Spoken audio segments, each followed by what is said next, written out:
ఇంక తప్పదు కాబట్టి హిందీలో చూశాను. Dhurandhar 2 or Dhurandhar the revenge cinema చూసాను భయ్య. సినిమా ఎలా ఉంది అంటే బాగుంది భయ్య. ఫస్ట్ టైం దురంధర్ 1 నేను థియేటర్లో చూశాను. లాంగ్వేజ్ అంత నాకు అంత గ్రిప్పింగ్గా ఉండదు. డ్యూరేషన్ దగ్గర 4 hours ఉంది. ఇక ఎలా అనుకుంటూనే వెళ్ళాను థియేటర్కి. పర్లేదు భయ్య, నాకైతే హిందీ అయినా సరే నాకు సినిమా బాగా నచ్చింది. ఇంకా ఎలా చెప్పాలంటే ఫస్ట్ పార్ట్ మీకు నచ్చినట్టయితే సెకండ్ పార్ట్ బాగా నచ్చింది. మరీ చెప్తున్నాను, ఇది ఎయిర్ రేటెడ్ మూవీ. పర్టికులర్గా ఫ్యామిలీస్తో కలిసి చూడొచ్చా అంటే నాకు తెలిసి చూడలేదు. సినిమాటోగ్రఫీ బాగుంది. సినిమా ఫస్ట్ పార్ట్ కంటే సెకండ్ పార్ట్ కొంచెం గ్రాండ్గా ఇంకొంచెం ఎక్కువ ఎఫెక్ట్స్ ఎక్కువ పెట్టారనిపించింది. డైరెక్టర్ని బాగా మెన్షన్ చేయాలనిపించింది నాకైతే.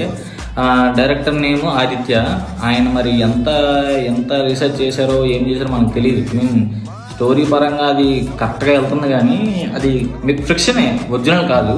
కానీ ఫ్రిక్షన్లో మన ఒరిజినల్ వాటిని మిక్స్ చేసిన విధానం నాకు బాగా నచ్చింది. యాక్టర్స్ పరంగా రణ్వీర్ సింగ్ బాగా చేశారు, ఆర్ రాఘవన్ గారు బాగా చేశారు. ఆయన ఫస్ట్ హాఫ్లో ఎలా ఉన్నారో సెకండ్ హాఫ్లో అంతే పడింది. సీన్ ఫస్ట్ హాఫ్లో ఏదైతే రాఘవన్ గారు ఎంత బాగా చేశారనిపించిందో సెకండ్ హాఫ్లో ఒక మెట్ ఎక్కారని అనిపించింది నాకైతే. ఇంకొకళ్ళు సంజయ్ దత్ గారు ఉన్నారు, ఆయన బాగా చేశారు. ఆయన క్యారెక్టరైజేషన్ కూడా చాలా బాగుంది. ఆయన కూడా మంచి ఇల్లు పడ్డాయని అనిపించింది నాకు. హిందీలో నాకు చూడటం పెద్ద ఇంట్రెస్టే లేదు, కానీ నచ్చింది. హిందీలో చూస్తేనే బాగా నచ్చింది, అని తెలుగులో చూస్తే ఇంకా బాగా నచ్చింది అనిపిస్తుంది. అంత స్టోరీ కట్ చేయటం కూడా లేదు భయ అక్కడ. ఎడిట్ చేయమని అయితే నేను ఎక్కడ చెప్పను. ఎడిట్ చేయాలి దీన్ని, కట్ చేయాల్సింది అయితే నేను చెప్తాక ఎక్కడ లేదు. అంత సినిమా అంత బాగుంది కాబట్టి ఎవరేం చేయలేదు దానికి. Do like, share, subscribe my YouTube channel Charan Saibi. This is Charan signing of.